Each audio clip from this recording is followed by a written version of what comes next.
आर्या धन की कहानी। जाना बहुत जरूरी है, बाहर नहीं जाना है। मौत दरवाजे पर खड़ी है, बाहर गए तो हमला हो जाएगा। भाई आर्या को अब पता चल चुका है कि नील और जलंधर मिले हुए हैं।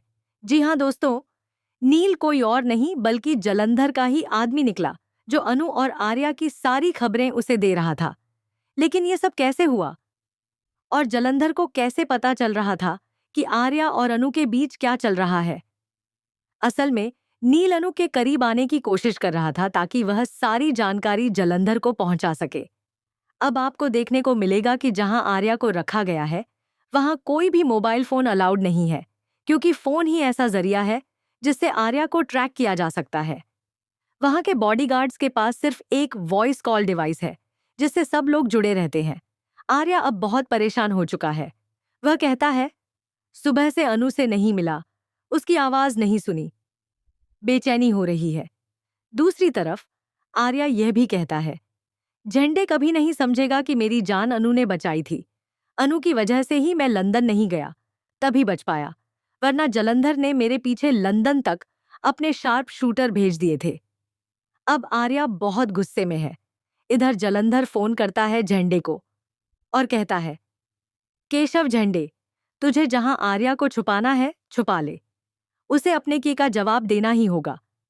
यानी कि आर्या ने कुछ ऐसा किया है जिसकी वजह से जलंधर उसकी जान के पीछे पड़ा है। फोन कटते ही झंडे की हालत खराब हो जाती है। अनु उसे परेशान देखती है और पूछती है, सब ठीक तो है ना सर, आप ठीक है ना? अनु चिंतित है क्योंकि वह धागा नहीं बांध पाई थी। झंडे उसका हाथ पकड़कर कहता है, तुम अकेली नहीं हो, जिसकी फिक्र मुझे है। बाहर खड़ा नील यह सब सुन लेता है। झंडे गेट खोलकर बाहर निकलता है और नील को पकड़कर कहता है, अपने काम से काम रखो, अब मेरी नजर तुम पर है। तभी दोबारा जलंधर का फोन आता है। वह धमकाता है, केशव झंडे, पता है मुझे कि आर्या कहाँ छुपा है। मैं सिर्फ 2 मिनट की दूरी पर हूं। चाहूं तो अभी उसके सामने पहुंच सकता हूं, लेकिन उसमें मजा नहीं है। एक काम करता हूं, पूरी जगह उड़ा देता हूं। झंडे डर जाता है।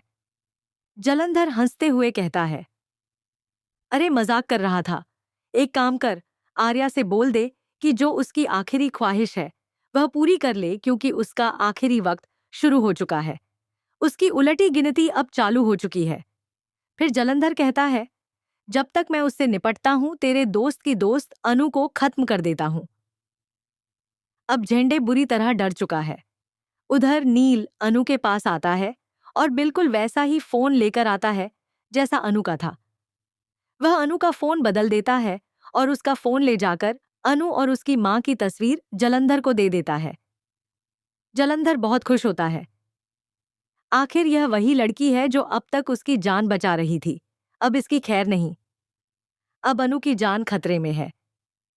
तो दोस्तों, आपको क्या लगता है, क्या अनु अब आर्या को बचा पाएगी या फिर जलंधर का प्लान सफल होगा?